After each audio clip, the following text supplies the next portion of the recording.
கர்த்தருக்கு ஸ்தோத்திரம். தலைப்பு வசனம் 1 பேதுரு 5:6. ஆகையால் ஏற்ற காலத்திலே தேவன் உங்களை உயர்த்தும்படிக்கு அவருடைய பலத்த கைக்குள் அடங்கியிருங்கள். இதிலிருந்து நாம் பார்க்க போகிற தலைப்பு, தேவனுடைய கரத்தில் அடங்கியிருக்கிறவன் யார்? இந்த வசனத்திலிருந்து எடுக்கப்படும் முக்கியமான வார்த்தை அடங்கியிருங்கள். அடங்கியிருங்கள் என்று சொல்லும்போது திருவிவிலியம் தாழ்த்துங்கள் என்று சொல்லுகிறது, பரிசுத்த பைபிள் தாழ்மை என்று சொல்லுகிறது. அப்போ தாழ்மை தாழ்த்துங்கள் என்று சொல்லும்போது அடங்கி இருப்பதற்கு சமம். இதைத்தான் இயேசு கிறிஸ்து ஒரு உவமையில் சொல்லுகிறார். உன்னை ஒருவன் விருந்துக்கு அழைத்திருக்கும் போது நீ போய் தாழ்ந்த இடத்தில் உட்காரு, அப்பொழுது உன்னை அழைத்தவன் வந்து உயர்ந்த இடத்திற்கு கொண்டு போவான். தன்னைத்தான் உயர்த்துகிற எவனும் தாழ்த்தப்படுவான், தன்னை தாழ்த்துகிறவன் உயர்த்தப்படுவான். இதை தான் பேதுரு சொல்கிறார், கர்த்தருடைய பலத்த கரத்துக்குள் அடங்கியிருங்கள், அதாவது தாழ்மையாயிருங்கள், அப்பொழுது ஏற்ற காலத்தில் தேவன் உங்களை உயர்த்துவார். அடங்கு என்ற வார்த்தைக்கு வேதம் என்ன சொல்கிறது என்று பார்த்தோம். இனி தமிழ் அகராதி என்ன சொல்கிறது என்று பார்ப்போம். அடங்கு என்ற வார்த்தைக்கு அடக்கம் என்று பொருள். அடக்கம் என்றால் ஒருவன் தனக்கு தகுதி இருந்த போதிலும் எதிலும் தன்னை முதன்மைப்படுத்தி கொள்ளாத தன்மைதான் அடக்கம். இன்னும் சொல்லப்போனால் வெளியே தெரியாமல் உள்ளே அடங்கி இருத்தல். எடுத்துக்காட்டுக்கு, மாநிலத்திலே முதலிடம் பெற்றிருந்தாலும் அப்பள்ளி மாணவி அடக்கமாயிருந்தது, அனைவரையும் கவர்ந்தது. அடுத்து அடங்கா பிடாரி என்ற வார்த்தை இருக்கிறது. அதற்கு என்ன பொருள் என்று பார்ப்போம். அடங்கா பிடாரி என்றால் எவருக்குமே கட்டுப்படாமல் வாழும் குணமுடைய ஆண் அல்லது பெண்ணை குறிக்கும் சொல். அடுத்து அடங்காமை என்ற வார்த்தை இருக்கிறது. அதற்கு என்ன பொருள் என்று பார்ப்போம். அடங்காமை என்றால் கீழ்ப்படியாமை. மறுபடியும் அடங்கி என்ற வார்த்தையை தமிழகராதி என்ன சொல்கிறது என்று பார்ப்போம். அடங்கு என்றால் ஆசை, கோபம், வேகம், தாகம் போன்றவற்றை தணித்தல். அதாவது ஆசையை அடக்க வேண்டும், கோபத்தை அடக்க வேண்டும், தாகத்தை அடக்க வேண்டும், வேகத்தை அடக்க வேண்டும்.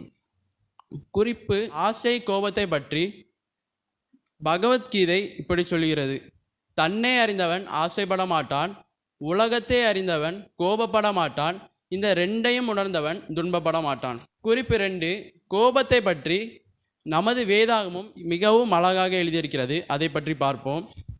நீதிமொழிகள் 15:18. கோபக்காரன் சண்டையை எழுப்புகிறான், நீடிய சாந்தமுள்ளவனோ சண்டையை அமர்த்துகிறான். நீதிமொழிகள் 21:19. சண்டைக்காரியும் கோபக்காரியுமான வீட்டிலே குடியிருப்பதை பார்க்கிலும் வனாந்திரத்தில் குடியிருப்பது நலம். நீதிமொழிகள் 22:24. கோபக்காரனுக்கு தோழனாகாதே, உக்கிரமுள்ள மனுஷனோட நடவாதே. நீதிமொழிகள் 27:3. கல் கனமும் மணல் பாரமுமாயிருக்கும், மூடனுடைய கோபமோ இவ்விரண்டிலும் பாரமாம். நீதிமொழிகள் 30:33. பாலை கடைந்தால் வெண்ணெயை பிறப்பிக்கும், கோபத்தை கிண்டி விடுதல் சண்டையை பிறப்பிக்கும். இப்பொழுது நாம் அடங்கி இருங்கள் என்ற வார்த்தைக்கான முகவரையை பார்த்து முடித்தோம். இனி தலைப்புகளாக போவோம். ஆகையால் ஏற்ற காலத்திலே தேவன் உங்களை உயர்த்தும்படிக்கு அவருடைய பலத்த கைக்குள் அடங்கி இருங்கள். தலைப்பு வசனத்திலிருந்து எழுப்பப்படும் 2 கேள்விகள். 1, தேவனுடைய பலத்த கரத்தில் அடங்கி இருக்கிறவன் யார்? அவனை எப்படி அறியலாம்?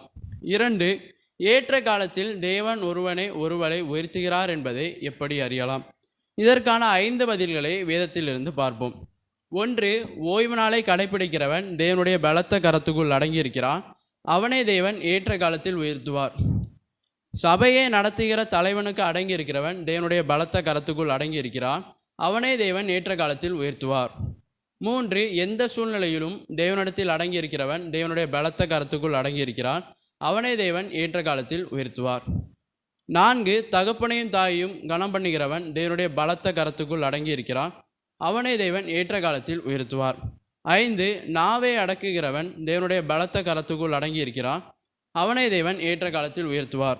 இப்போ நம்ம முதல் பதிலாகிய ஓய்வு நாளில் தேவ பாதத்தில் அமர்ந்திருக்கிறவன் தேவனுடைய பலத்த கரத்தில் அடங்கியிருக்கிறான், அவனை தேவன் ஏற்ற காலத்தில் உயர்த்துவார். இதற்குரிய வசனத்தையும் விளக்கத்தையும் பார்ப்போம். வசனம் உபாகமம் 5:15. எகிப்தின் அடிமைத்தனத்திலிருந்து உங்களை விடுவித்தார் என்று ஓய்வு நாளை ஆச்சரிப்பாயாக. இந்த வசனம் 10 கட்டளைகளில் 4வது கட்டளை. 10 கட்டளைகளில் மற்ற 9 கட்டளைகளை விட இந்த 4வது கட்டளைக்கு அதிக எழுத்துக்களும் அதிக வார்த்தைகளும் அதிக வரிகளும் அதிக வசனங்களும் இருக்கிறது. இப்படி மற்ற கட்டளைகளை விட அதிக வார்த்தை, அதிக எழுத்துகள், அதிக வசனங்கள் ஏன்? அப்போ இந்த கட்டளைக்கு ஏதோ ஒரு முக்கியத்துவம் இருக்கிறது. அதைத்தான் நாம் பார்க்க போகிறோம். அப்போ இந்த ஓய்வு நாள் இது என்ன நாள்?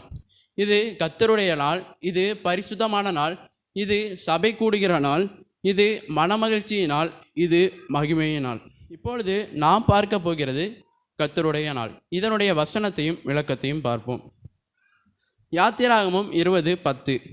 ஓய்வு நாளில் நீங்கள் ஒரு வேலையும் செய்யக்கூடாது, இது கர்த்தருடைய நாள். கர்த்தருடைய நாளை பற்றி புரிந்து கொள்வதற்கு ஒரு சிறிய விளக்கத்தை சொல்கிறேன். நம்முடைய முதல் பிறந்த நாளில் இல்லை ஒருவருடைய முதல் பிறந்த நாளில், திருமண நாளில் நாம் வேலைக்கு போக மாட்டோம். அன்றைக்கு நாம் லீவ் எடுப்போம். அன்றைக்கு நம்ம எந்த வேலையும் செய்ய மாட்டோம். எடுத்துக்காட்டுக்கு, தேச தந்தை மகாத்மா காந்தி இந்தியாவிற்கு சுதந்திரம் ஆகி தந்தவர். அதனால் அவருடைய பிறந்த நாளை முன்னிட்டு இந்தியாவில் உள்ள அனைத்து பள்ளிகளுக்கும், கல்லூரிகளுக்கும், வங்கிகளுக்கும், அரசு சார்ந்த துறைகளுக்கும், அனைத்து கோர்ட்டுகளுக்கும் அன்றைக்கு விடுமுறை அளிக்கிறது இந்திய அரசாங்கம். அன்றைக்கு எந்த வேலையும் செய்யக்கூடாது. கர்த்தருடைய நாளை புரிந்து கொள்வதற்கு பிரிட்டிஷ் அரசாங்கம் என்ன சொல்கிறது என்று பார்ப்போம். 1843 ஆண்டில் பிரிட்டிஷ் அரசாங்கம் சண்டேயை அஃபிஷியல் காலிடையை அறிவிக்கிறாங்க. ஏனென்றால் 6 நாள் நமக்குரியதாக வேதம் சொல்கிறது. 7வது நாள் கர்த்தருடைய நாள் என்று வேதம் சொல்கிறது. அதனால் 7வது நாளை கர்த்தருடைய நாள் என்று பிரிட்டிஷ் அரசாங்கம் கூறுகிறது. கர்த்தருடைய நாளை புரிந்து கொள்வதற்கு ரோமானிய அரசாங்கம் என்ன சொல்கிறது என்று பார்ப்போம். பேரரசர் கான்ஸ்டான்டைன், இவர் யார் என்றால் ரோமானிய நாடோட முதல் கிறிஸ்துவ பேரரசர். இவர் கிபி 321 ஒரு சிவில் சட்டத்தை அனௌன்ஸ் பண்ணுறார். 6 நாள் ரோமானிய வாரமாகவும் 7வது நாள் கிறிஸ்துவர்களின் வழக்கத்தின்படி அன்றைக்கு அனைத்து கடைகளும் மூடப்பட வேண்டும். அன்றைக்கு ஒரு வேலையும் செய்யக்கூடாது. எந்த வேலையும் செய்யக்கூடாது என்று சொல்லும்போது வசனம் சொல்கிறது, மிருகங்களும் வேலைக்காரர்களும் கூட எந்த வேலையும் செய்யக்கூடாது. அவ்வளோ முக்கியத்துவம் வாய்ந்ததாக இருக்கிறது. அது எவ்வளோ பெரிய வேலையாக இருந்தாலும் சரி, அன்றைக்கு வேலை செய்யக்கூடாது. இப்போது இந்த உலகத்தின் மிக மிக பெரிய வேலையாக பேசப்படுவது 3. 1 விவசாயம். விவசாயம் என்று சொல்லும்போது நான் சாப்பிடுகிற சோறு, பழங்களாக இருக்கட்டும், காய்கறிகளாக இருக்கட்டும், தேங்காய்களாக இருக்கட்டும், இவை எல்லாமே விவசாயத்தின் மூலமாக தான் நமக்கு வருகிறது. அப்போ விவசாயம் இல்லை என்றால் நாம் வாழ்வது கடினம். அப்பேற்பட்ட விவசாயத்தை கூட கர்த்தருடைய நாளில் செய்யக்கூடாது என்று தேவன் சொல்கிறார். இதற்கு ஆதாரமான வசனம் யாத்திராகமம் 34:21. 6 நாள் வேலை செய்து 7ஆம் நாள் ஓய்ந்திருப்பாயாக, விதைப்பு காலத்திலும் அறுப்பு காலத்திலும் ஓய்ந்திருப்பாயாக. அப்போ கர்த்தருடைய நாளில் விதைக்கவும் செய்யக்கூடாது, அறுவடையும் செய்யக்கூடாது. 2வது உலகத்தின் மிகப்பெரிய வேலை வியாபாரம். வியாபாரம் என்று சொல்லும்போது தரை வழியாக நடக்கிறது, வான் வழியாக நடக்கிறது, கடல் வழியாக கூட நடக்கிறது. இன்னும் சொல்லப்போனால் நம்ம விவசாயம் செய்கிறோம்ல, அந்த விவசாயம்லாம் நம்மளுக்கு வியாபாரம் மூலமாக தான் நமக்கு வருகிறது. அப்போ இந்த வியாபாரம் இல்லை என்றாலும் நாம் வாழ்வது கடினம். அப்பேற்பட்ட வியாபாரத்தை கூட கர்த்தருடைய நாளில் செய்யக்கூடாது என்று தேவன் சொல்கிறார். இதற்கு ஆதாரமான வசனம் நெகேமியா 13:10-19. ஆகையால் ஓய்வு நாளுக்கு முன்னே எருசலேமின் பட்டண வாசல்களில் மாலை மயங்கும் போது கதவுகளை பூட்டவும், ஓய்வு நாள் முடியும் மட்டும் அவைகளை திறவாதிருக்கவும் வேண்டும் என்று கட்டளையிட்டார். அப்போ கர்த்தருடைய நாளில் வியாபாரம் செய்யக்கூடாது. 3வது உலகத்தின் மிகப்பெரிய வேலை மருத்துவம். இந்த உலகத்தில் 24 மணிக்கூர் சேவை செய்யும் ஒரு வேலை மருத்துவம். நம்மளுக்கு ஒரு சின்ன காய்ச்சல் வந்தாலே நம்ம மருத்துவத்தை பார்க்க தான் போவோம். இப்போ உள்ள காலகட்டத்தில் மருத்துவம் இல்லை என்றால் நாம் வாழ்வது கடினம். அப்பேற்பட்ட மருத்துவத்தை கூட கர்த்தருடைய நாளில் செய்யக்கூடாது என்று தேவன் சொல்கிறார். இதற்கு ஆதாரமான வசனம் லூக்கா 13:14. இயேசு ஓய்வு நாளிலே சொஸ்தமாக்கினபடியால் ஜெப ஆலய தலைவன் கோபமடைந்து ஜனங்களை நோக்கி, வேலை செய்வதற்கு 6 நாள் உண்டே, நீங்கள் அந்த நாளில் வந்து சொஸ்தமாக்கி கொள்ளுங்கள், ஓய்வு நாளில் இப்படி செய்யலாகாது.